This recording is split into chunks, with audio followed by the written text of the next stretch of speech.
네. 오늘은 이제 1이라고 써있는 처음 시작하는 부분 중간인데요. 묻는다. 만약 문자를 세우지 않는다면 무엇으로 마음을 삼습니까? 답한다. 그대가 나에게 묻는 것이 곧 그대의 마음이고 내가 그대에게 대답하는 것이 바로 나의 마음이다.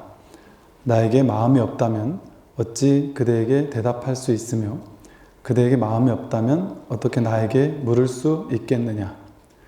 나에게 묻는 것이 곧 그대의 마음이다. 시작 없는 옛날부터 움직이고 활동하는 것이 언제든지 어디서든지 모두 그대의 근본 마음이며 근본 부처이다. 마음이 곧 부처라 함이 바로 이와 같느니라 라고 한 부분입니다.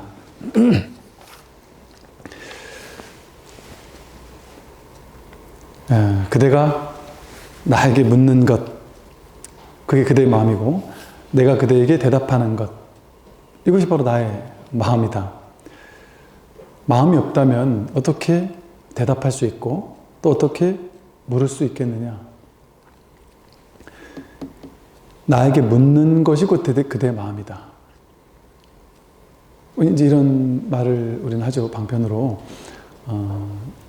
이 시체가 말을 할 수 있느냐. 만약에 이 몸이 말을 하는 거라면 내가 딱 죽더라도 죽고 나자마자 바로 이 시체가 말을 하면 듣고 보고 듣고 해야 될 거다. 몸이 하는 거라면. 그런데 이 몸이 하는 것이 아니다. 마음이 한다. 여기서 이제 마음이라는 것은 불교 경전에서는 항상 마음이라는 게 나올 때 이게 이제 진여심을 말하느냐 또는 생멸심을 말하느냐를 우리가 이제 잘 알아야 되는데요. 여기서 이제 진여심을 말하죠. 그러니까 이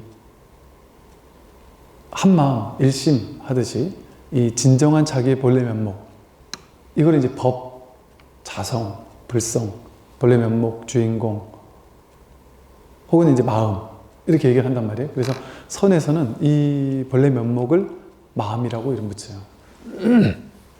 왜냐하면 우리가 알고 있는 어떤 지금 내가 쓰고 있는 이 마음, 이걸 얘기하는 게 아니고, 이거는 교리적으로 좀 쉽게 설명해 본다면 우리가 평소에 쓰고 있는 이 마음은 분별한 마음이죠. 분별심입니다. 분별심. 그래서 우리가 중생심으로서의 마음을 가지고 우리는 마음이라고 하잖아요. 근데 여기서는 중생심으로서의 마음을 얘기를 하는 게 아니라 본성으로서의 마음을 얘기한단 말이죠. 중생심으로서의 마음은 뭐냐 하면 우리가 반야심경에 보면 저 초기 경전에서 색, 수상, 행식 할 때 수상행식, 즉 느낌, 생각, 의지, 의식, 이거를 이제 마음이라 그래요. 우리는 보통 우리 중생들은. 즉 이게 이제 수상행식이라는 게 중생의 마음입니다. 그러니까 중생심이죠. 근데 이제 법에서는 이 중생심이 아닌 그 열애심, 진여심을 얘기한단 말이에요. 근데 똑같이 마음이라는 말을 써요. 이 마음, 수상행식이라는 마음 가운데 수상행은 이 식에 종속된다. 그래서 식이 심왕이라 그래요. 심왕.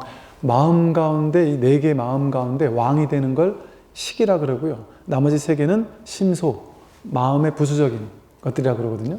느낌, 생각, 느낌과 생각을 통해서 의지작용을 일으키고 또 그런 데이터를 통해서 어떤 감성적인 기초 데이터, 또 이성적인 데이터를 가지고 최종적으로 판단, 분별한단 말이죠.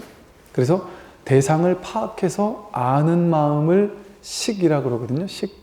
그리고 심왕, 부파불교에서는 심왕이라고 해서 마음의 대장이다. 그러니까 중생심으로서의 마음은 식인 거예요. 식. 근데 이 식을 불교에서는 분별심이라고 부릅니다. 분별심. 아르마리. 그래서 대상을 파악해서 아는 마음을 식이라 그래요. 이걸 보고 컵과 이게 다르게 생겼잖아요. 그러니까 이건 시계구나. 이건 컵이구나. 컵의 고유한 특성, 시계의 고유한 특성을 가지고 분별해서 이건 컵인지, 이건 시계인지, 나이고 세상이고, 남자고 여자고, 부자고 가난하고, 그런 식으로 분별해가지고 이것과 저것을 둘로 구분해서 아는 마음, 그걸 이제 분별심이라 그래요. 알 식자를 쓴다 했어요. 근데 여기서 말하는 마음은 그 분별의식을 얘기하는 게 아니에요. 분별의식을 얘기하는 게 아니라 분별의식을 분별심이라고도 한다 그랬잖아요. 그런데 여기서 말하는 마음은 분별심이 아니라 무분별심입니다. 무분별심. 그리고 분별지가 아니라 무분별지다. 그리고 이제 또 다른 말로 하면 보통 우리는 분별의식이라고 하잖아요. 우리 중생의 마음을 분별해서 아는 마음, 분별의식이라고 한다 그랬잖아요. 그런데 이걸 이제 인도에서는 순수의식이라고 말해요. 순수의식. 그러니까 분별하기 이전의 의식이다. 분별이 들어가지 않은 의식이다. 순수한. 분별로 오염되기 이전에 순수한 그 의식이다 이 말이에요. 그런데 서양 사람들은 이 마음자리, 마음, 본성, 불성으로서의 마음, 이것을 의식이라고 또 표현하는 사람도 있어요. 근데 이걸 불교에서는 의식이라는 말을 잘 안 쓰는 이유는 분별의식과 이 순수의식이 헷갈리기 때문에 중생심과 진여심이 도대체 뭘 얘기하는지 헷갈리기 때문에 그 의식이라는 말은 잘 쓰지는 않는데 뭐 말이야 뭐 이렇게 쓰든 저렇게 쓰든 말에는 우리가 크게 걸릴 필요 없어요. 그 말의 낙처가 중요한 거니까.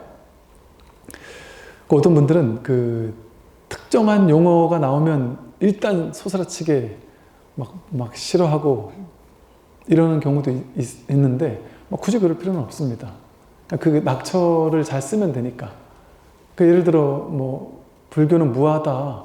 그래서 초기 불교를 강력하게 이렇게 하는 사람들은 선사 스님들이 자꾸 참나 참나 하니까 거기에 막 소스라치게 일단 거부 반응을 일으켜요. 참나라는 말을 쓰는 자체가 비불교적이다.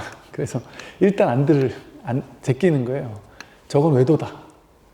그렇게 얘기를 한다니까요. 사입이 외도다 이런다니까요. 어른 스님들이 참나라고 했다고.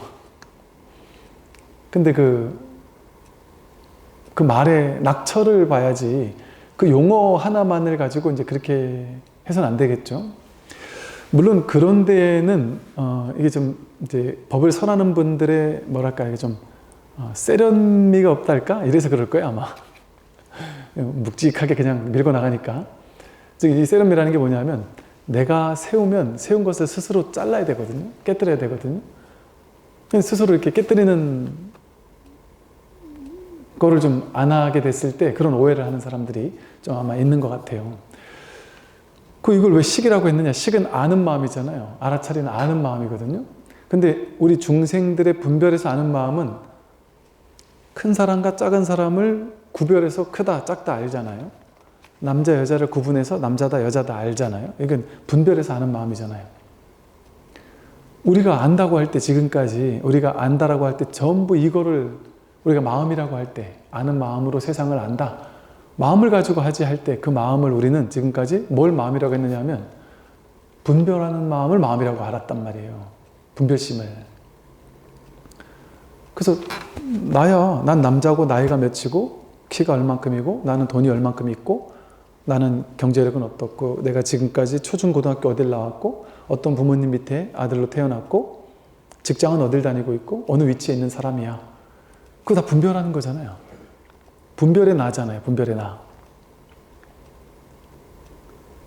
근데 이 분별에서 아는 거 말고 지금 여기가 우리가 나라고 할 때 분별해서 아는 그 나 말고 분별하기 이전에 분별이 아닌 생각하고 해석하고 판단해서 색안경을 가지고 필터를 걸러서 분별이라는 필터를 가지고 나를 인식하는 그렇게 보는 게 아니라 그냥 진짜로 실상을 본다 그래요.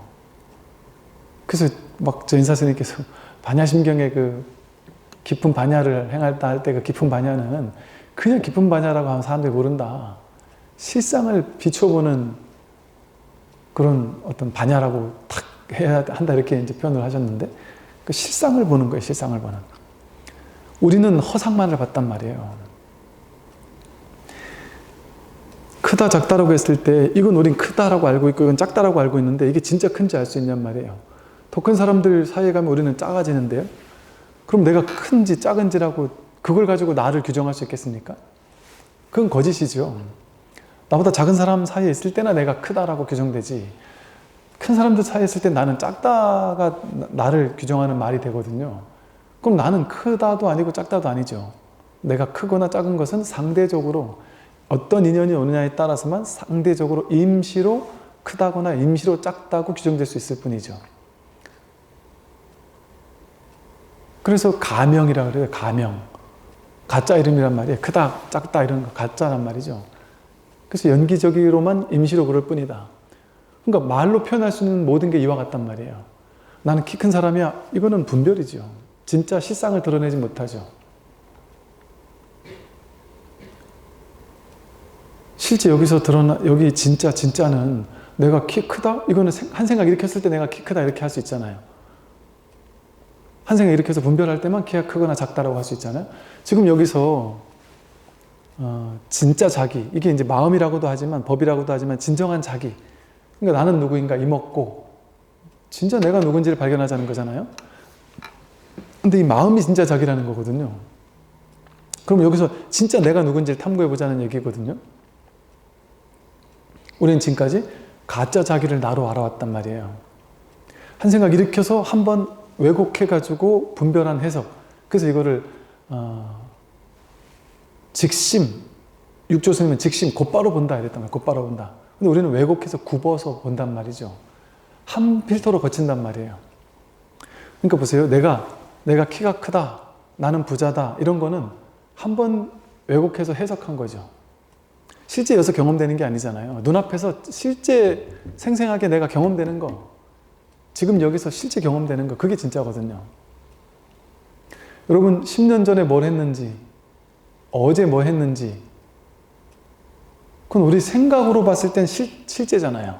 어제 여러분이 뭐 하셨는지, 그게 생각으로는 실제 있었던 일이잖아요. 근데 그거는 직심으로 보면, 곧장 보면, 곧장 이 마음, 곧장 보면 그런 게 있냔 말이에요. 한 생각을 일으켜서 어제를 떠올려서 그 생각을 가지고 분별해야지만 그 어제가 등장하잖아요. 그건 굽은 거란 말이죠. 진짜가 아니란 말이죠. 한번 왜곡된 거예요. 한번 분별된 거, 한번 해석된 거예요. 과거로 가가지고 그걸 가져와야지만 지금 여기서 어제 그 과거를 떠올린 거란 말이죠. 그건 지금 여기에서 생생한 실제가 아니잖아요.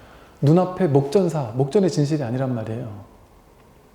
눈앞에 목전사라는 건 생각의 필터를 거치지 않고 분별의 필터를 거치지 않은 채 지금 지금 진짜 드러나 있는 거, 그걸 실상이라 그래요. 그러니까 어제, 1년 전, 10년 전 그건 실상이 아니에요. 생각이에요. 생각. 분별심을 가지고 과거, 현재, 미래 왔다 갔다 하는 거잖아요.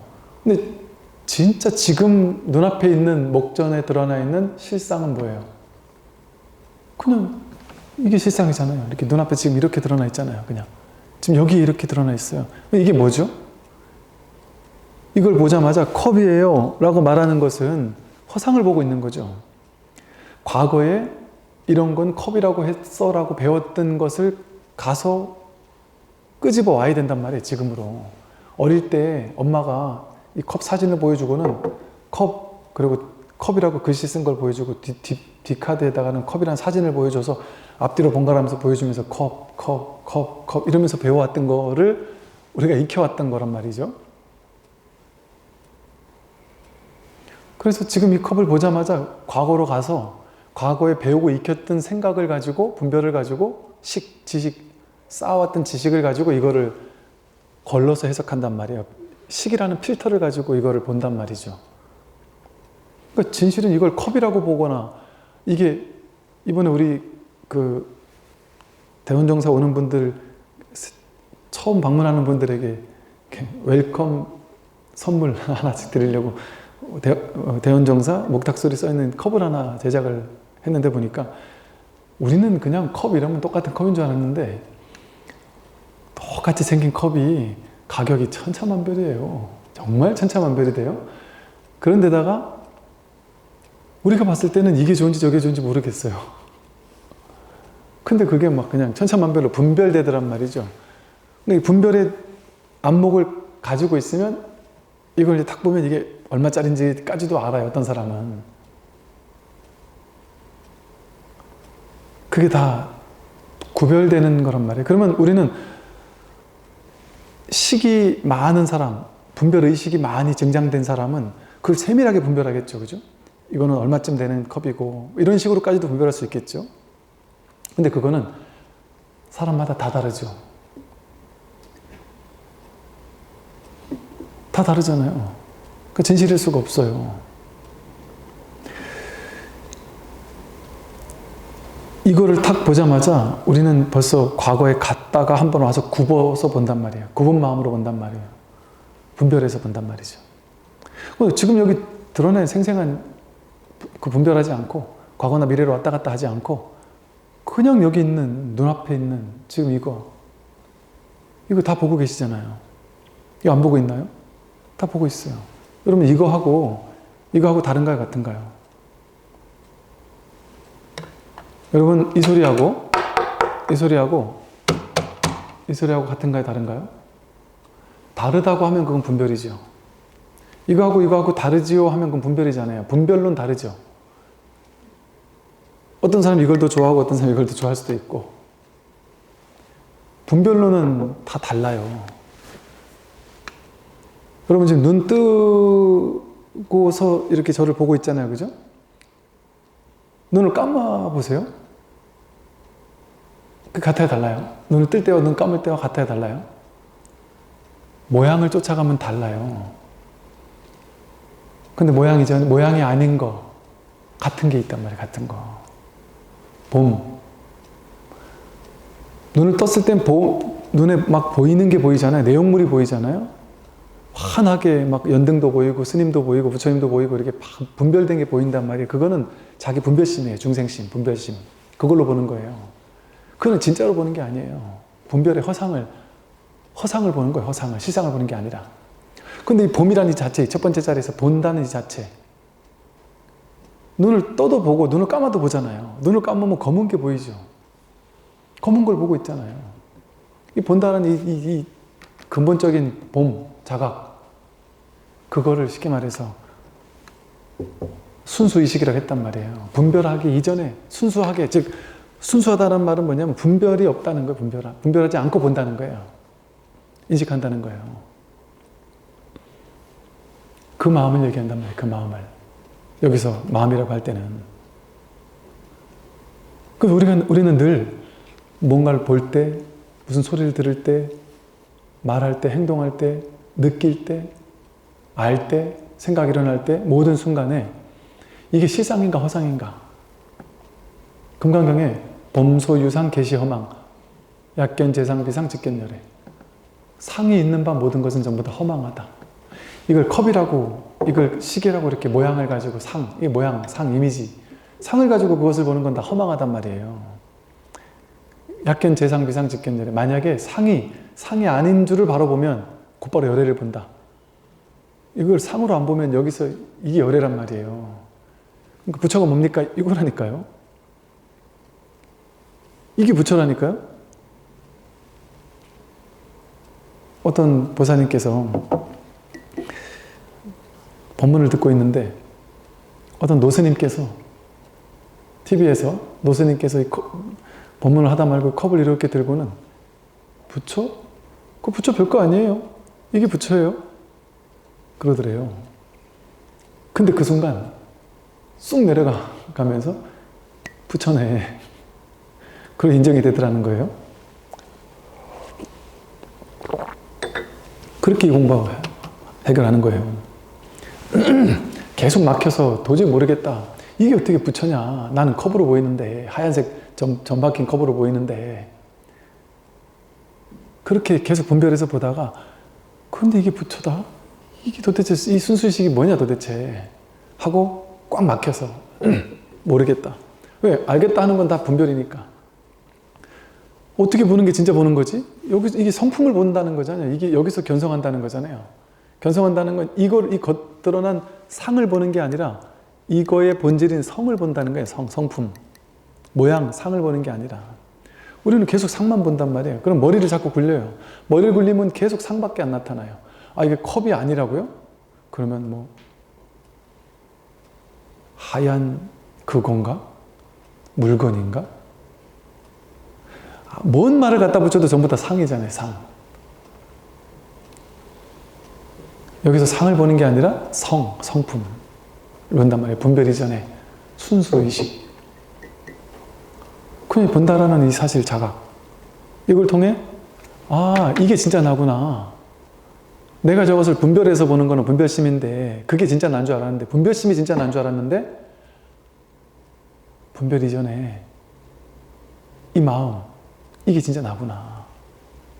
근데 이 마음은 분별할 때는 내가 저것을 분별하고 저것과 저것을 구별해서 분별하고 항상 둘로 나뉘어요. 근데 이 첫 번째 자리의 봄이라는 것은 이 본다는 이 인식은 둘이 아니에요. 굳이 말로 표현을 한다면 그렇다고 이 말을 듣고서 이걸 둘이 아니게 보려고 막 기를 쓸 필요는 없단 말이에요. 그냥 둘이 아니게 보려고 기를 쓰는 걸 머리로 기를 써도 안 돼요. 유의 조작은 안 돼요.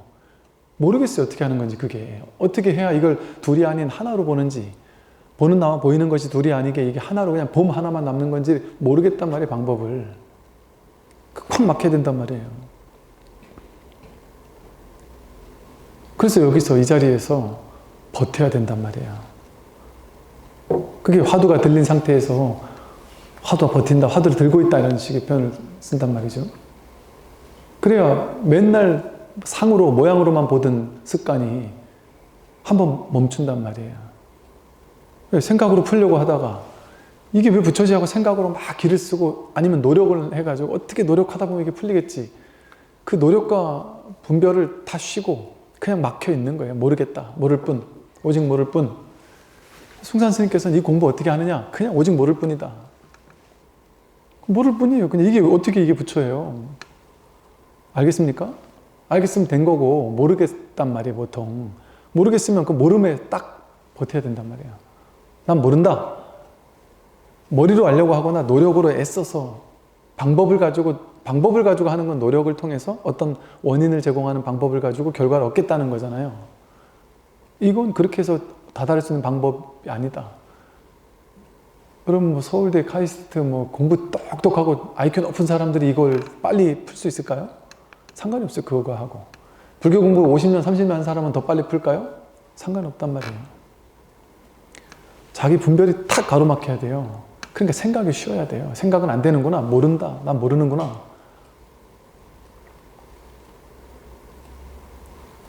그랬을 때 그대가 나에게 묻는 것이 곧 그대 마음이에요. 뭐 가지고 물어요? 마음이 뭡니까? 부처가 뭡니까? 도가 무엇입니까? 도가 무엇입니까? 이게 마음이잖아요. 이 뭐지? 이런 뜻을 따라가지 말고 도가 무엇입니까? 이게 마음이란 말이에요. 컵, 이게 마음이고 유리, 이게 마음이고 종이, 이게 마음이고 부처 하든 똥 하든 똥막대기 하든 뜰 앞에 잣나무 하든 그 내용을 쫓아가면 말의 내용은 다 다르잖아요. 뜰 앞에 잣나무하고 컵하고 다르잖아요. 그럼 모양을 쫓아간 거예요. 모양을 쫓아가지 않으면 컵 하든 똥 하든 그냥 이렇게 하든 이렇게 하든 그 모양을 쫓아가지 않으면 여기서 살아있는 하나가 있단 말이에요. 살아있는 자기 마음이 이렇게 하고 있단 말이에요. 자기 마음 하나가 뜰하고 앞에 잣, 나, 무, 뜰 이렇게 살아있잖아요. 앞 이렇게 법이 드러나고 있잖아요. 애 하든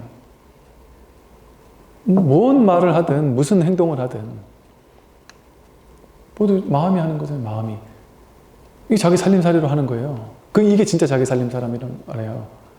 분별이 진짜 자기 게 아니고 분별 이전에 이 묻는 내용물이 중요한 게 아니라 도가 무엇입니까? 이 묻는 이놈이 자기란 말이에요. 이놈이. 그러니까 질문이 답이라는 얘기가 나오는 거예요. 이것이 무엇입니까? 그거다. 이것이 이거예요. 무엇입니까? 이거예요. 근데 우리는 이것이 무엇입니까? 하면 그 답을 찾으려고 그래요. 그러니까 부처가 뭐지? 마음이 뭐지? 부처지. 그럼 부처가 뭘까? 하고 부처를 찾아 그 내용물을 쫓아나가려 한단 말이에요. 바깥으로. 부처가 무엇입니까? 그건데. 부처가 무엇입니까? 여기서 그냥 살아있잖아요. 드러나잖아요. 분별 말고. 그대가 나에게 묻는 것이 곧 그대의 마음이고 내가 그대에게 대답하는 것이 바로 나의 마음이다. 대답하는 게 내 마음이에요. 대답하는 스승이 도가 무엇입니까? 물었을 때 스승이 자세하게 설명을 잘해줘도 그것도 마음이야. 마음으로 하는 거고 똥막대기 해도 마음으로 하는 거고 뭘 해도 마음으로 하는 거예요. 죽비 한번 때려도 마음으로 하는 거고 다 그냥 법을 드러내 보였단 말이에요. 답을 해줬단 말이에요. 전부 다. 그러니 제자가 한 6년을 스님 시봉하다가 스님 저 떠나겠습니다. 왜 떠나냐? 아니 스님 6년을 옆에 모셨어도 한 번도 법을 직진심해 주지 않고 법을 딱 가르쳐 보여줘야지 내가 깨닫지. 법을 한 번도 보여주지 않으니까 제가 법 보여주는 스승 찾아가겠습니다. 그래도 이 스승님이 너무 어이없어 하면서 너 도대체 무슨 말을 하는 거냐. 내가 한순간도 한 찰나도 너에게 법을 드러내 보여주지 않은 적이 없었는데 그럼 제자가 무슨 말씀이십니까? 스님이 언제 저한테 법을 보여줬습니까? 네가 밥 해오면은 내가 맛있게 밥을 먹었고 인사하면 인사 받아줬고 매 순간 내가 법을 생생하게 드러내 보여주지 않았느냐. 나만 법을 드러내 보인 거예요? 제자도 늘 법을 쓰고 있었죠. 그런 법이라면 나에게도 있다. 그때도 눈치 못 챈단 말이에요. 그러니까 또 다른 제자는 모르겠습니다. 저는 그냥 가겠습니다. 이렇게 떠나간단 말이에요. 떠나가는 뒤에다 대고 제자에게 야, 법 가져가라. 이러기도 한단 말이에요. 야, 이 법 가져가라.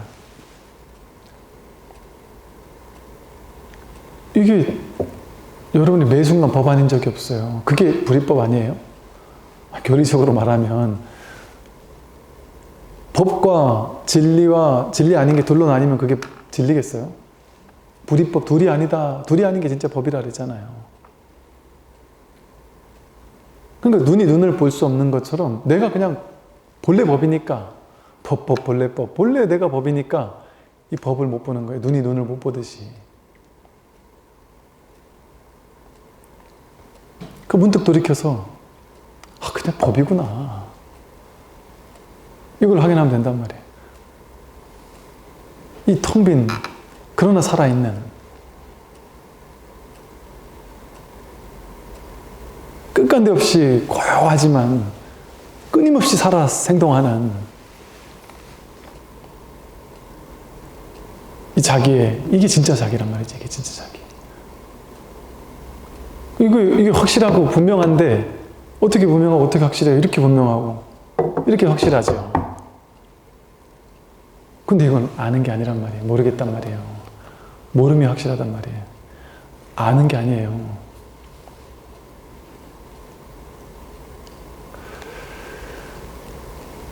나에게 마음이 없다면 어찌 그대에게 대답할 수 있으며 그대에게 마음이 없다면 어떻게 나에게 물을 수 있겠느냐. 내가 마음이 없다면 어떻게 대답을 할 수 있고 그대에게 마음이 없다면 어떻게 이걸 들을 수가 있겠느냐. 물을 수가 있겠느냐. 그러니까 스승이 어떤 답을 하는지는 중요하지 않죠. 내용은 중요하지 않아요. 스승의 일거수일투족이 전부 답 아닌 게 없으니까, 직진심 아닌 게 없으니까. 그 스승의 일거수일투족만 진리예요? 자기의 일거수일투족이 다 법이에요. 다 직진심이에요. 자기가 늘 직진심 하면서 물어본단 말이에요. 도가 무엇입니까? 그게 직진심이에요. 도가 무엇입니까? 그거라고요.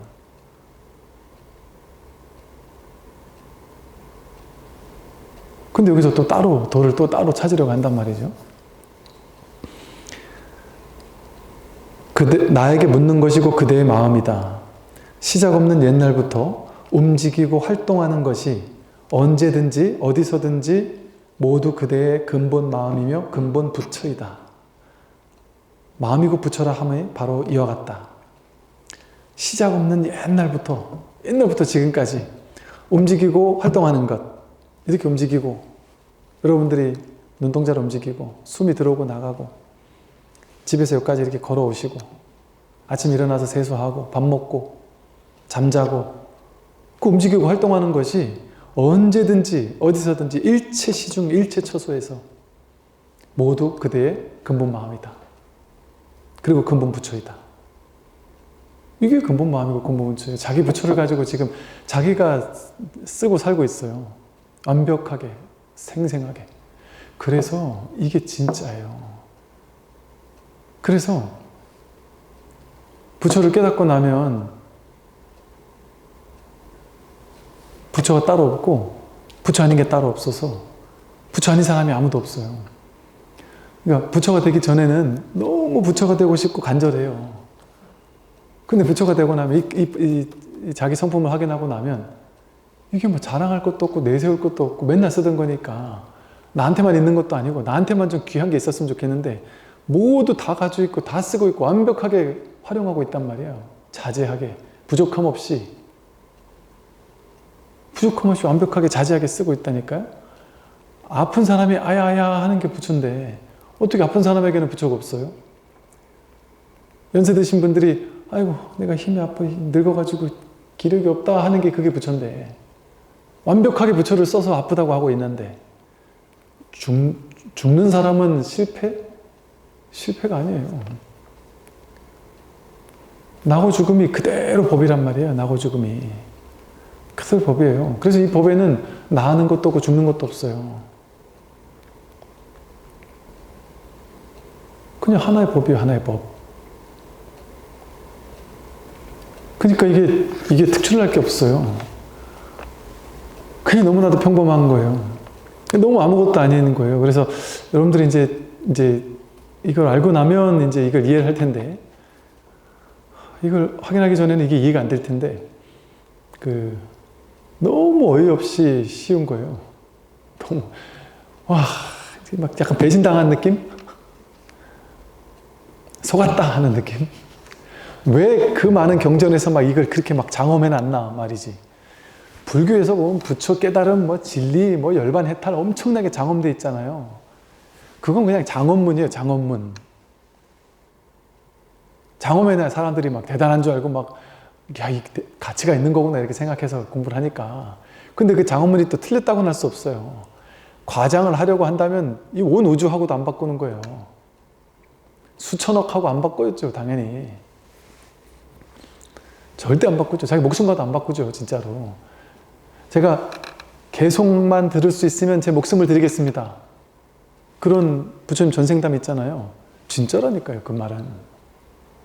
이게 전부인데, 목숨하고 이거하고 비할 바가 없는 전부인데, 이거를 깨달으면 죽고 사는 게 없다라는 사실을 깨닫는 건데, 목숨까지 거 못 바치겠어요? 이게 전부인데요. 불생불멸을 확인하는 건데. 그럼 이제 죽는 게 없어요. 죽는 게 없어요. 죽어도 죽지 않아요. 진시황이 막 그 많은 사람들 희생시켜 가면서 영원히 한번 살아보려고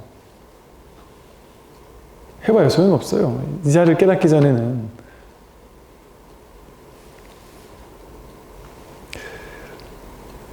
언제 어디서든지 그대의 근본 마음, 근본 부처. 이걸 쓰고 사는 거예요, 누구나. 이게 자기 살림살이에요. 우리 모두의 자기 살림살이. 그래서 깨달은 안 깨달은 똑같은 거예요, 사실은. 그러니까 부처님께서 내가 법문을 설하지 말까? 이랬잖아요. 법문 한편으로 이해가 된다니까요. 법문 뭐 설해도 되고 안 설해도 돼요. 다 부처니까 본래. 꿈속에서 엄청나게 괴로운 일이 있어요. 여러분 꿈속에 뛰어들어가지고 그 사람에게 이건 꿈이야 설명을 굳이 해줘야 돼요? 굳이 안 해줘도 뭐 상관없어요. 꿈 깰 건데. 그 진짜가 아닌데요? 그 진짜가 아니잖아요. 그런데 그 꿈속에서 너무 괴로워하니까, 너무 죽으려고 하니까 꿈속에 있는 하나의 에고가 저쪽에 있는 꿈속에 있는 남인 것처럼 보이는 또 다른 나가 너무 힘들어 하니까 알려주는 거죠, 그냥. 야, 내가 비밀 하나 알려줄까? 너 지금 그렇게 스트레스 받을 거 없어. 네 이렇게 괴로워하지만 이거 진짜 아니야. 이거 꿈이야. 뭐로 그렇게 괴로워하니? 꿈에서 깨면 그만인데 이거 진짜 아니라. 너와 나와 다르지 않아. 이 세상 전체가 자기 마음이야. 이 내가 처해 있는 이 상황, 돈이 없는 상황, 뭐 괴로운 상황, 이게 내가 아니야. 남들이 나를 욕해서 괴롭다? 이거 진실 아니야. 그 남과 나와 말과 이 허공 전체 바탕과 이 전체가 나야. 그 욕설이나 이런 건 인연 따라 왔다 가는 모양에 불과해. 그 모양은 신경 쓸 거 없어.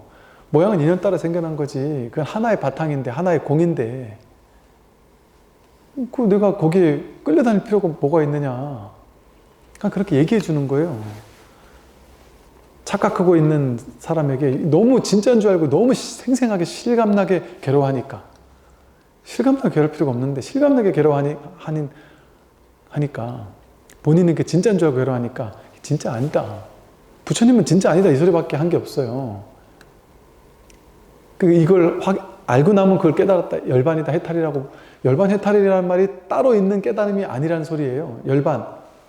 번뇌 불길이 일어나는 걸 훅 불어 끈 것밖에 없어요. 해탈. 묶인 것에서 풀려났다. 그게 해탈이거든요. 또 다른 열반의 자리가 있다? 얻어야 된다? 이런 얘기가 아니잖아요. 그냥 묶인 거 풀려나면 끝. 번뇌망상의 불길 훅 불어 끄면 끝. 그거예요. 번뇌 불길을 불어 끄고 나면 어떤 일이 벌어질까요? 그냥 꿈을 꾸는 거예요, 이제. 근데 그 꿈은 이제 어떤 꿈이에요? 자각몽을 꾸는 거예요. 이게 꿈인 줄 알고 꿈을 꾸는 거니까 꿈의 내용에 큰 신경 안 쓴단 말이에요. 내가 부자가 됐든 뭐 가난하게 됐든 그거는 꿈의 내용물이에요. 너무 신경 안 써요. 어차피 꿈인 줄 아니까 즐겁게 사는 거예요, 인생을. 유희산매. 즐겁게 가지고 놀면서 사는 거예요, 그냥. 부자 놀이도 하다가, 가난한 놀이도 하다가, 남들한테 욕먹는 놀이도 하다가, 칭찬받는 놀이도 하다가, 어깨 으쓱 하면서 잘난 척도 하다가. 그거 다 놀이에요, 놀이 그냥. 놀이에 끌려가면 어때요? 끌려갔다가도 다시, 이거 꿈이었지? 근데 이제 습관에 빠져가지고 놀인 줄 뻔히 알면서도 그 순간 거기 끌려 들어간다니까요.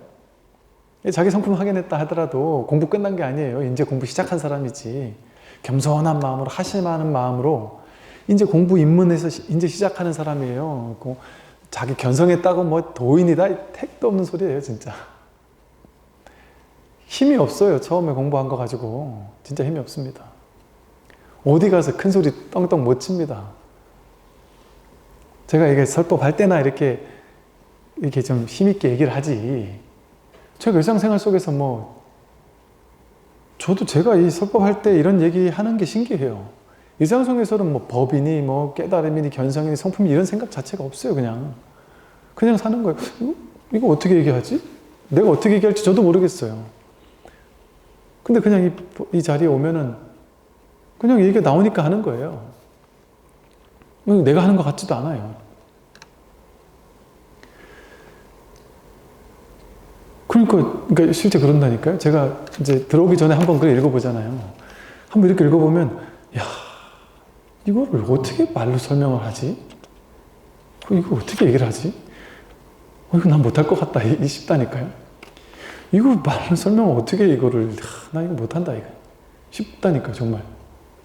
왜? 설법하기 전에 한번 읽어볼 때는 이거를 분별해가지고 읽으니까 이걸 어떻게 설명하지? 싶다니까요. 이제는 포기해버렸어요. 어떻게 하기를. 왜? 어느 순간 보니까 내가 할 필요가 없더라고요. 그냥 지가 알아서 하더라고요. 지가 알아서 말이 나오더라고요. 그냥. 거기 맡겨버리는 거예요.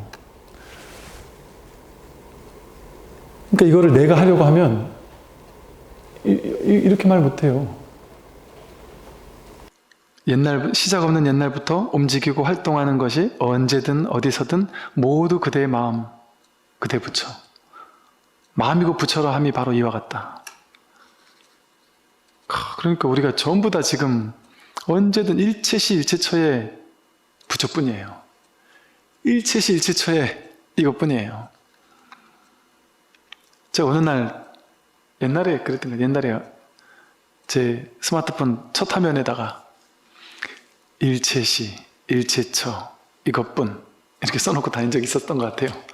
기억해보니까 이 말이 나오니까 일체시, 일체처에 오직 이 마음 하나뿐이에요. 그러니까 여러분의 하루 종일 화두가 들리지 않겠어요? 길을 걸으면서도 참 돌아버리겠네.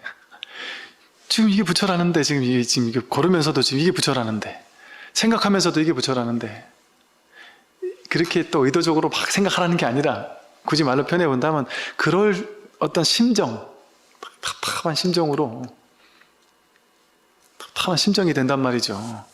저절로 이 화두가 들리는 거예요. 돈발이 된단 말이에요. 여러분 이거 자기를 확인하면 괴로움 끝난다니까. 괴로움이 이게 당장 내 현실적인 괴로움은 그대로 있잖아요. 현실적인 괴로움은 그대로 있어도 근원에서 이제 끝났구나. 어떤 깊은 안도감. 이제 더 이상 궁금한 게 없구나.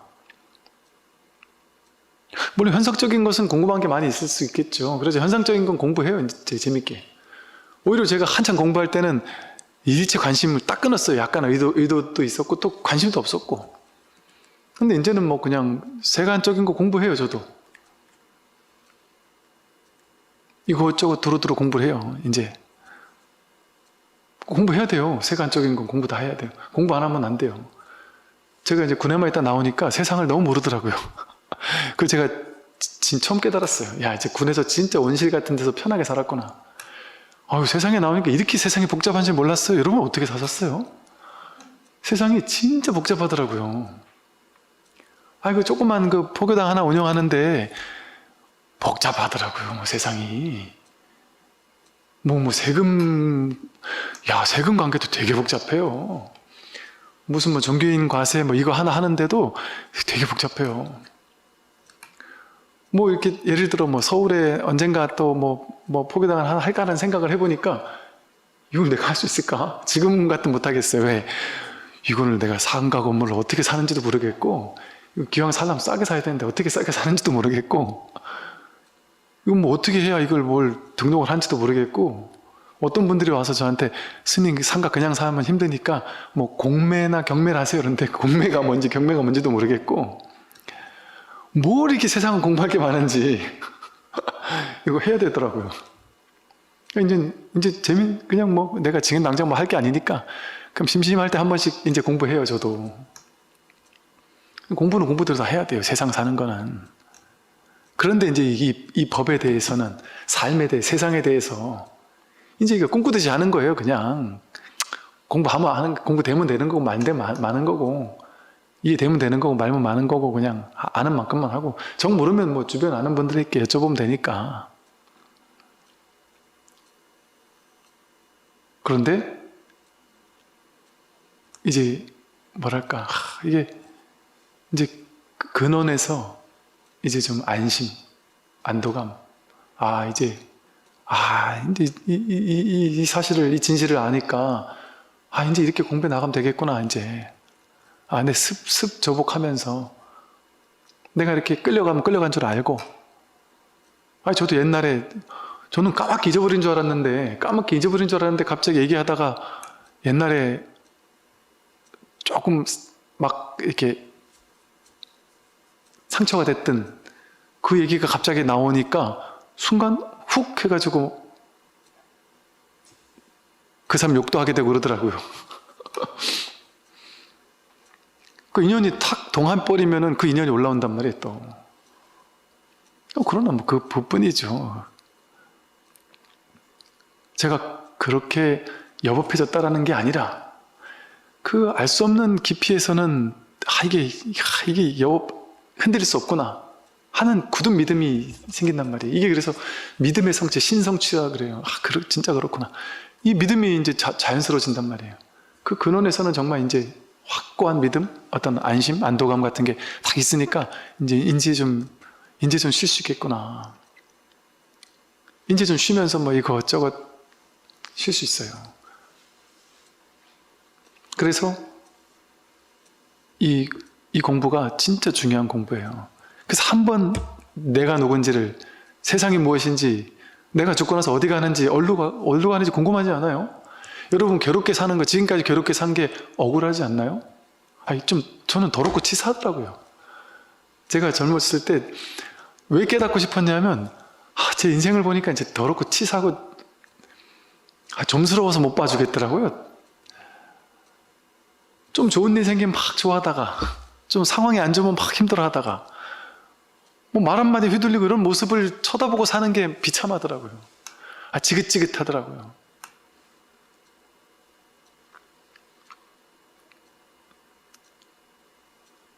내 마음이 이렇게 경계 따라 휘둘린다는 게, 이게 참, 이게 대장부답지 못하고, 이게 졸부스럽고, 이런 인생 언제까지 살아야 되나 싶더라고요. 그리고 우린 또 막연하게 두려워요, 미래가. 막연하게 미래가 두려워요. 내가 노후에 어떻게 될까? 남들에게 상처받지 않을까? 내가 번 돈 다 탕진하지 않을까? 온갖 게 두려워요. 언제까지 그러고 살 건가요? 이거 해결하고 가야 되죠.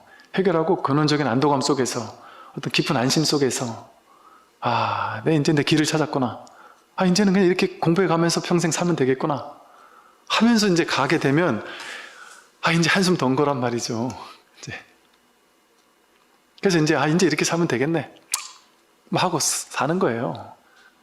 그러면서 이제 자기 업습 조복해 가면서 이제는 재밌게 그냥, 그다음부터 수행은 재밌는 거예요. 수행은 즐거운 수행이에요. 옛날 티베트 어떤 스님이 쓴 책 번역한 게 즐거운 수행 이런 책이었던 것 같은데 그 내용은 못 봤지만, 이 수행은 즐겁게 하는 거예요. 인생 살면서. 이제 인생을 즐겁게 사는 거고, 유의삼매로 막 즐겁게 가지고 노는 거고, 그러면서 즐겁게 수행해 가는 거예요. 막 심각해 가면서, 인생 심각하게 수행해 가면서, 번뇌망상과 싸워 이기려고 하면서 막 긴장해 가지고, 명상해 가지고, 번뇌가 일어나면 내가 오늘도 졌구나 하고 막 패배감 느끼면서, 남들은 막 2시간 앉아 있어도 끄떡 없는데 나는 30분만 있어도 허리가 아파 죽겠어 가지고 비참해 하면서, 그렇게 싸우듯이 심각해 가야지. 이렇게 공부하는 거 아니에요, 수행. 문득 한번 이 공부를 할 때까지는 뭔가 꽉 막히니까 답답할 수는 있겠지만, 그렇게 해서 한번 뚫어낸 다음에는 이제 즐겁고 재밌게 하는 거예요, 공부는. 이거 즐거운 수행이에요. 인생도 즐겁게 사는 거예요. 놀이하듯이 재밌게. 얼마나 아름답습니까? 공부가 이런 거였구나. 근데 수행이 공부라는 거 생각하는 사람은 막 열심히 갈고 닦는 수행이, 그것만이 수행이라고 생각하는 사람은 지쳐요. 수행에 지쳐요. 수행에 나가 떨어져요. 수행하다가 지쳐 떨어져요. 끝도 없거든요. 체험, 삼매 체험, 끝도 없거든요. 잠깐 체험했을 땐 좋지만 나오면은 또 그 자리거든요. 이게 힘이 없어요, 별로. 아상만 자꾸 생겨요. 왜? 내가 체험했다는 아상. 삼매 체험했다는, 놀라웠다, 그때 대단했는데 하는 아상. 너희들은 그런 거 체험 안 해봤지? 난 체험해봤어. 그래서 체험한 사람들끼리 이제 공유해요. 자기가 체험한 삼매를 공유하면서, 너는 이 정도구나. 난 더 높은 것도 체험했어. 나는 큰 스님, 너는 작은 스님. 예를 들면, 나는 큰 도인, 너는 아직 멀었어. 이 단계 나누는 놀이하고 있다니까요. 도판에서. 네가 더 잘났냐, 내가 더 잘났냐. 네 이런 거 체험해봤냐? 이런 놀이하고 있단 말이죠. 근데 진짜 공부는 그런 게 아니에요. 무차별이고 무분별이에요. 똑같은 부처예요, 똑같은 부처. 깨닫지 못한 사람도 똑같이 부처를 쓰고 있어요, 매 순간. 완벽한 부처예요, 완벽한 부처. 근데 이걸 자기로 착각하니까 이게 죽으면 나도 죽겠지라고 망상하고 있는 부처예요. 근데 부처는 이게 난 줄 아니까 죽으면 그냥 죽는구나 하는 부처지. 따를 게 없어요. 부처와 중생은 둘이 아니에요. 똑같아요. 마음 부처 중생은 다르지 않다. 화엄경의 말씀이 똑같아요. 마음을 떠나서 부처를 찾을 수 없으니 마음을 떠나 보리와 열반을 구한다면 옳지 못하다. 보리와 열반을 딴 데가 구할 게 없어요. 보리 하는 게 부처고 마음이고 열반하는 게 마음이지. 그 열반 보리라는 다른 구체적인 어떤 내용을 할 만한 대상이 아니란 말이에요. 자성은 진실하여 원인도 아니고 결과도 아니며 법 그대로가 바로 마음이다. 자기 성품, 이 자성, 이것만이 진실한 거예요. 이거는, 이 자성은요, 원인도 아니고 결과도 아니에요. 수행이라는 원인을 열심히 갈고 닦아서 그 결과, 자성을 얻는다? 그건 인과잖아요. 원인을 얻는 거잖아요. 근데 여기 나오네요. 자성은 진실하여 원인도 아니고 결과도 아니다. 이 세상 모든 것은 원인을 제공한, 공부 열심히 하는 원인을 통해서 좋은 대학 가는 결과를 얻잖아요. 돈 버는 원인을 통해 돈을 벌잖아요. 운동 열심히 하는 원인을 통해서 몸이 건강해지잖아요. 그 인과잖아요. 근데 딱 하나, 이 공부만, 이 자성만은 딱 하나, 이 공부 하나만은 비인비과, 원인도 아니고 결과도 아니에요. 즉 여러분은 이 부처를, 자성을 깨닫기 위해서, 자성을 획득하기 위해서 어떤 원인을 질 필요도 없어요. 그런데 그렇다고 해서 어떤 원인도 질 필요가 없다라는 거에 또 머물러도 안 되죠.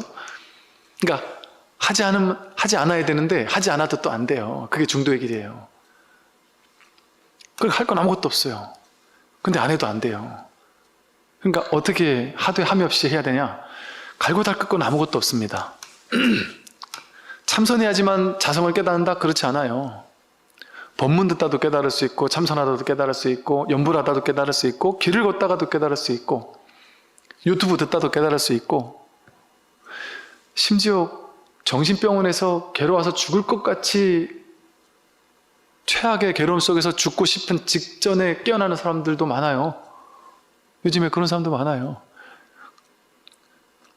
여러분 그 주변에 약간 정신적인 문제가 있는 분들 있잖아요. 그런 분들은 뭐 당연히 이렇게 좀 병원에 가서 병원 진료를 받으시는 게 좋아요. 이게 너무 심한 그런 게 있으면 이 법문을 어느 정도는 듣되 진료는 진료대로 받으시는 게 좋아요. 그런데 이제 그런 분들께 제가 들고 그 차이에요, 한 끗 차이. 내가 정신적 깊은 우울증에 시달린다, 막 공황장애에 시달린다. 그 문제 아니에요. 그거를 확 돌이킬 수만 있으면 그게 나를 깨닫게 해요. 그 고가 나를 깨닫게 해요. 어떤 괴로움이라도 그 괴로움이 있어야지만 괴로움에서 벗어나야 되겠다라는 발심을 할 수 있거든요. 그래서 그것이 나를 깨어나게 한단 말이죠.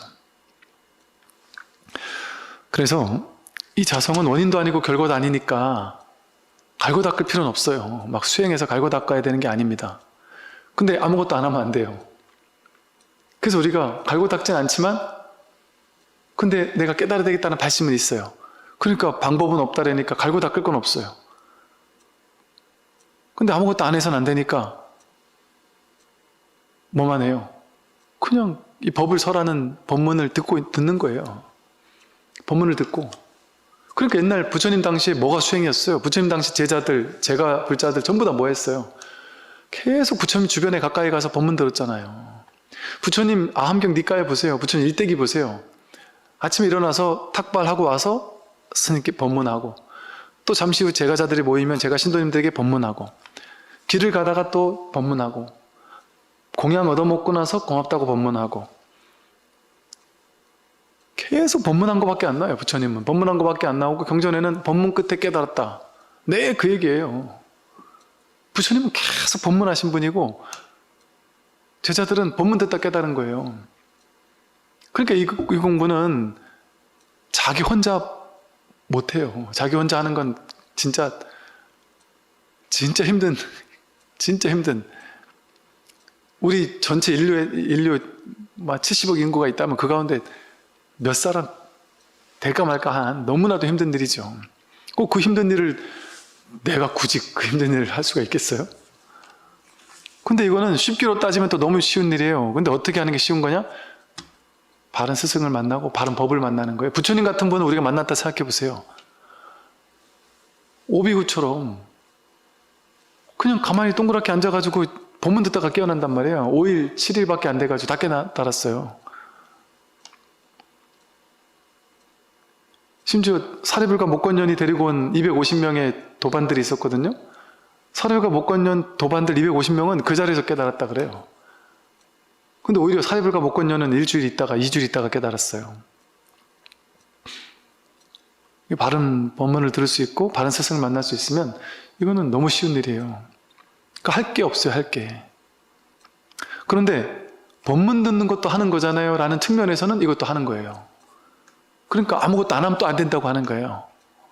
뭐라도 지금 막 하려고는 해야 되는데 하면 안 된다고 하니까 유의 조작할 만한 건 하지 못하고, 그러니까 할 수 있는 게 법문 듣는 것밖에 없는 거예요. 그러니까 불도를 다 이루려면 사홍서원에서도 법문을 다 들으오리다, 그러고 나서 불도를 다 이루오리다, 그밖에 없잖아요. 중생을 다 건져오리다, 번뇌를 다 끊어오리다. 중생 건지고 번뇌를 끊으려면, 그래서 불도를 이루려면 방법은 딱 하나예요. 법문을 다 들어오리다. 이 네 가지가 제일 중요한 거거든요. 법문 듣는 게 수행이에요. 그럼 법문은 뭐겠어요? 자기가 부처라는, 지금 여기서 여지없이 부처라는, 원인을 제공해서 결과를 얻을 필요 없다는, 지금 이 결과에서 부처라는 얘기를 계속해서 해주는 거예요. 뭐가 부처인지를 자기가 부처라고 자꾸 짚어주고, 둘로 나뉘는 거 없이 불이법으로 주객이 통으로 부처라는, 이 온 우주 티끌 하나하나 전체가 통으로 부처라는 그 사실을 계속해서 짚어주는 거예요. 직진심해주는 거예요. 그러면 머리로 분별하면 안 돼요. 듣는 입장에서는. 모르겠다. 꽉 막힌 채로 그냥 듣고 또 듣고 계속 막히는 거예요. 모르겠다. 그래야만 깨어날 수 있어요. 그 원인도 아니고 결과도 아니고요. 법 그대로가 바로 마음이다. 자기 마음이 바로 보리요 열반이니 만약 마음을 떠나 부처가 있고 보리를 얻는다 한다면 옳지 않다. 도대체 부처와 보리가 어디에 있는가? 비유하자면 어떤 사람이 손으로 허공을 잡을 수 있겠는가? 부처와 보리가 어디에 있는가? 부처, 깨달음, 그런 게 도대체 어디에 있느냐? 그러니까 비유해 본다면 어떤 사람이 손으로 이 허공을 잡으려고 아무리 해봐야 허공을 잡을 수 있겠냔 말이죠. 허공은 이름일 뿐 모양이나 형상이 없어서 취할 수도 없고 버릴 수도 없으니 이렇듯 허공을 잡을 수 없듯이 이 마음을 떠나서 부처를 찾을 수는 결코 없다. 부처는 스스로의 마음으로 깨달아 얻는 것이거늘 마음을 떠나 어찌 따로 부처를 찾겠는가 이랬습니다. 이렇게 이제 이 마음, 법신, 진여 본성, 자기의 본래 면목 이런 것을 허공의 비유를 듭니다. 그리고 그래서 허공 법신 이렇게 표현하기도 하죠. 법신이라는 게 우리의 진짜 몸, 우리는 육신을 진짜 나라고 착각하며 살았는데 이 육신이 진짜 내가 아니라 허공 법신이 진짜 나다. 즉, 그러니까 이 법신이라는 말의 표현을 보세요. 우리는 이 육체를 나라고 생각하며 지금까지 살았잖아요. 그러다 보니까 이 몸은 내 몸이고 내 육신이고 이게 나고 내 바깥에는 다른 사람의 몸이 있고 다른 것들이 있다. 그렇게 둘로 나눈단 말이죠. 그런데 불교에서는 법신이라고 한단 말이에요. 그러니까 즉 진정한 자기의 본래 면목은, 즉 부처님의 진정한 어떤 실상은, 부처님을 법신, 보신, 화신이라고 보통 그러잖아요. 근데 법신이야말로 부처님의 진정한 그 진여 본성이다 이렇게 얘기를 하죠. 그리고 법신은 항상 허공 법신 이런 식의 얘기를 한단 말이에요. 즉 나는 이 몸을 나라고 생각하며 살았는데 부처님 가르침에선 보니까 허공 법신을 나라고 한단 말이에요. 이게 나다라는, 이 한꺼풀을 벗기는 게 이 공부에서 제일 중요한 첫걸음을 떼는 겁니다. 이 몸이 내가 아니라 허공법신이 나다. 그래서 임재 스님 같으면 아예 허공, 이게 나다 이렇게 표현을 한단 말이에요.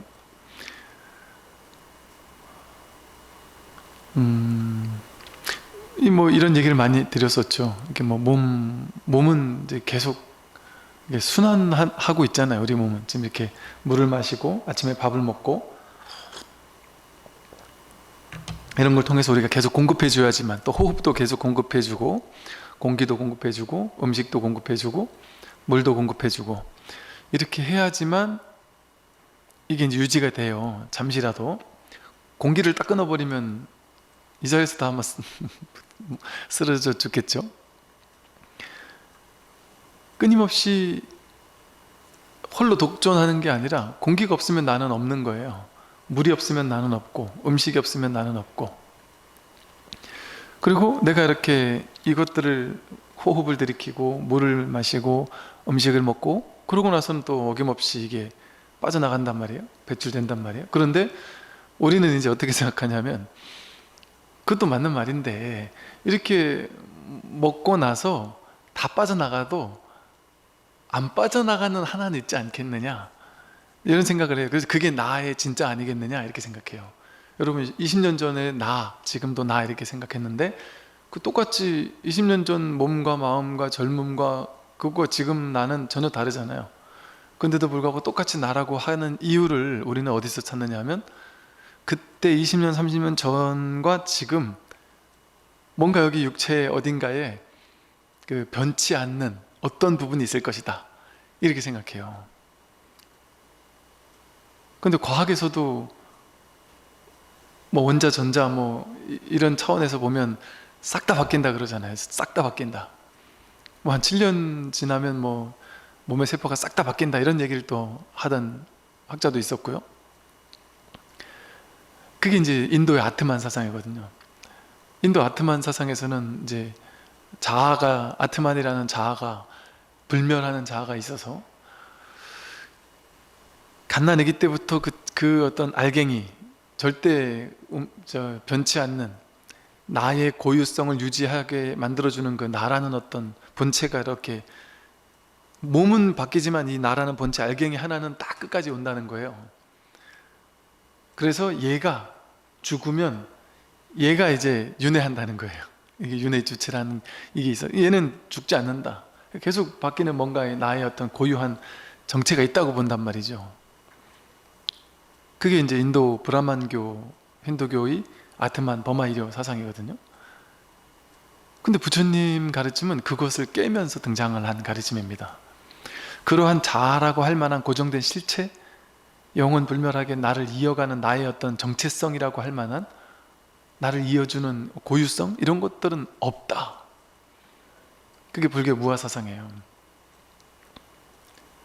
하나부터 열까지 나를 구성하는 요소, 오온, 12처 18개라는 이 모든 요소는 전부 다 하나도 예외 없이 전부 다 생사법이다. 생겨나고 사라지는 것이다. 생겨났다가 사라진다. 끝이에요. 이게 알갱이 같은 나라는 본체적인 어떤 뭔가 하나가, 불멸하는 하나가 따로 없단 말이에요, 불교에는. 그러니까 이게 그 참 뭐랄까, 그 윤회라는 거를 봤을 때도 이걸 불교에서는 윤회가 있다거나 윤회가 없다거나 해서, 윤회는 있는 거야 라고 주장을 하거나 윤회는 없는 거야 라고 주장을 하는 것은 중도에 어긋나는 거예요. 윤회가 있다 해도 어긋나요. 정확한 말이 아니에요. 윤회가 그렇다고 없다 해도 또 어긋나요. 그래서 중도적으로 우리는 볼 수 있단 말이에요. 중도적인 안목으로 보는 것이 있는 그대로를 있는 그대로 올바로 보는 거거든요. 중도에는 이를테면 뭐 유무중도 이런단 말이에요. 유라고 보는 것도 중도가 아니고 무라고 보는 것도 중도가 아니다. 내가 그럼 있느냐, 있다고 보는 것도 중도가 아니고 없느냐, 없다고 보는 것도 중도가 아니다 말이에요.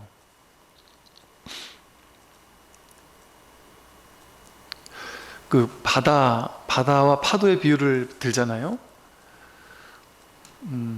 파도가 이렇게 칠 때 이제 이 바다가 진정한 나예요. 그런데 바다 위에 수많은 파도가 치잖아요. 그럼 이런 파도가 하나 이렇게 딱 있고 또 이런 파도가 하나 있어요. 이런 파도가 하나, 거대한 파도가 하나 치다 보니까 이 거대한 파도 입장에서는 이 모양이 하나, 바다의 모양 없는 이 바다에서 이런 파도의 모양이 하나 딱 치다 보니까 얘가 이게 파도란 말이, 몸이 파도예요. 이 파도를 보고서는 이게 나구나, 이 모양이 나구나.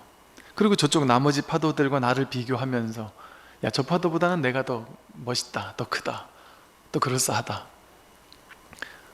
그러면서 이제 비교 분별하면서 저 파도와 나를 둘로 나눠 가지고 있단 말이에요. 그래서 이 파도가 거세게 쳤다가 처음엔 작았지만 나중에 이렇게 크게 올라왔다가 이것도 생주이멸한단 말이에요. 생겨났다가 잠깐 머물렀다가 바로 또 이렇게 꺼진단 말이에요. 그 바다에서 나온 파도는 바다로 돌아가요.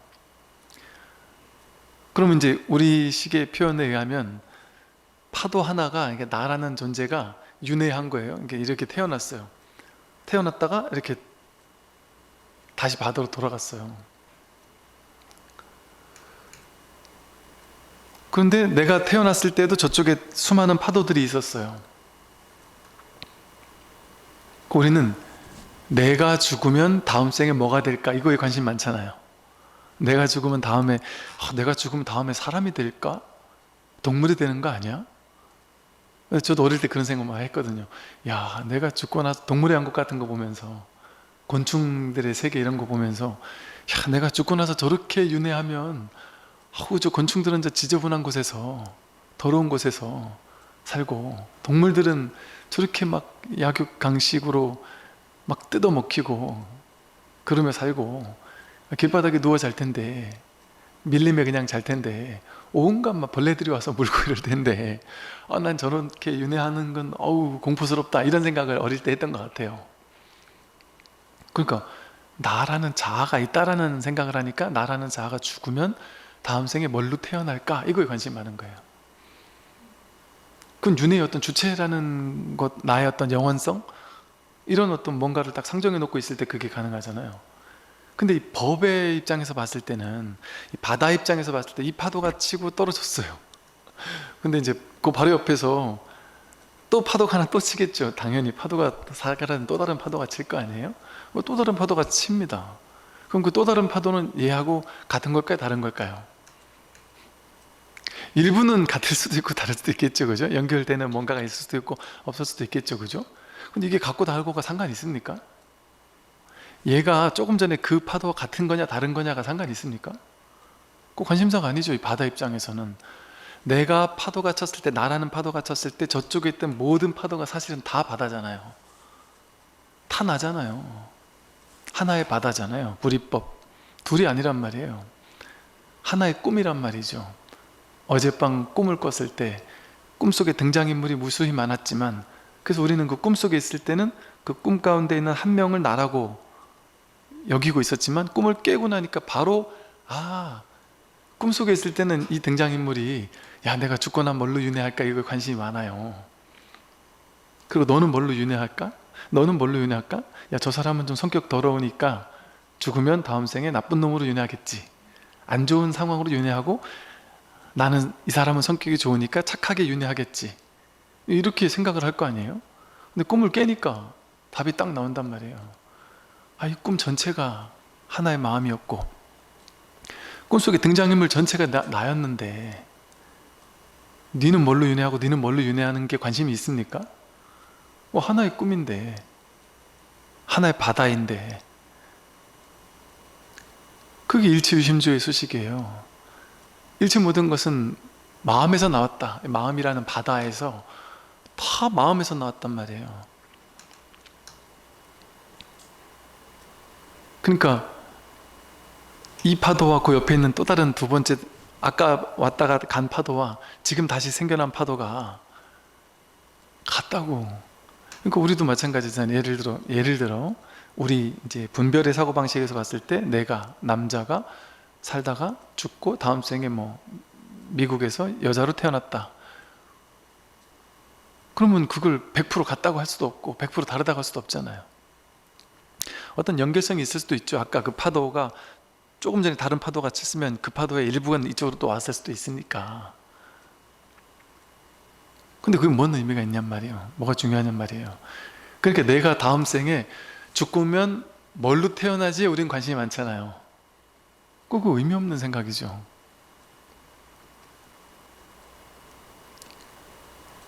그래서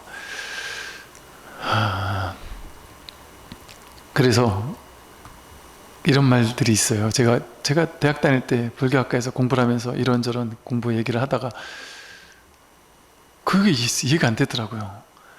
윤회는 이게 시간적으로 과거에서 미래로 이렇게 이어지는 방식으로 그렇게 윤회하는 게 아니다. 그게 다가 아니다. 시공이 없다. 윤회에서는, 진짜 윤회에서는. 이런 얘기를 들었어요, 누군가에게. 되게 충격적이었어요. 이게 무슨 소리지? 내가 과거에 태어나서 조선시대 살다가 죽으면, 일제강점기 태어났다가 또 죽으면 또 이렇게 역사적으로 태어나는 걸 텐데 저게 무슨 말이지? 이제 이런 생각이 들었단 말이죠. 근데 그게 맞는 말이죠. 시간이 따로 없어요. 시간이. 공간이 따로 없어요. 시간과 공간이라는 것 자체가 우리의 분별이 만든, 생각과 분별이 만든 망상이에요. 망상. 그러니까 사실은 여러분이 이 몸을 나라고 생각하고 이 어떤 개체를 나라고 생각하는 것도 분별이에요. 분별. 내가 태어났어, 이게 분별이에요. 망상이에요. 내가 죽을 거야, 이것도 생각이란 말이에요. 사실은 매 순간 눈앞에 지금 여기, 지금 이 순간, 이게 전부인데 생각을 일으키면 이 존재가, 지금 이걸 내가 존재라고 하는 것부터가 벌써 분별인데, 이 기억이라는 걸 통해서 이렇게 어제부터 있던 내가 이렇게 계속 이어진다라고 생각을 한단 말이죠. 그러니까 시간이라는 게 생겨나고, 내가 여기서 저기로 가고 오고 한다라는. 근데 실제 경험하는 건 뭐예요? 나는 여기서 저기로 가고 저기서 여기로 온다. 나는 집으로 갔다가 왔다 갔다 왔다 한다. 이게 다 생각이잖아요. 실제 내가 집에 가고 오고, 이건 그 생각을 빼면 정말 진실은 뭐예요? 그냥 우리가 여기서 그냥 이 경험하는 이거거든요. 여기는 분별을 붙지 않는단 말이에요. 여기가 집인지 법당인지 내가 누군지 이것이 무엇인지 여기가 어딘지 뭐 이런 것들은 전부 다 생각을 일으켜야지만 일어날 수 있는 거잖아요. 그러니까 제가 이제 첫 번째 짜리라는 표현을 쓰는데, 두 번째 짜리 떨어지지 않고 분별에 떨어지지 않은 채 그냥 이 아는, 이 알매 첫 번째 짜리, 그 순수한 그냥 이 자리에서는 여기 뭐 그냥 이것뿐이란 말이죠. 근데 이걸 이제 기억과 생각과 분별을 개입시켜 가지고 내가 여기서 저기로 갔어, 그렇게 하니까 시간이 생겨나고 공간이 생겨나고 그 속에 활보하고 다니는 어떤 존재가 생겨난단 말이에요. 시공을 왔다 갔다 하는, 나이를 먹는 나라는 존재가 생겨난단 말이에요.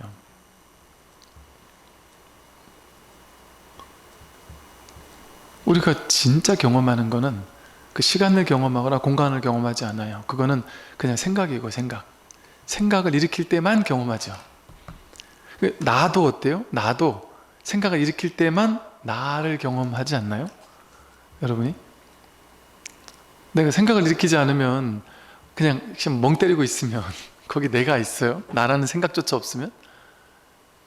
꿈도 없는 깊은 잠에 빠졌을 때 그때 내가 있던가요?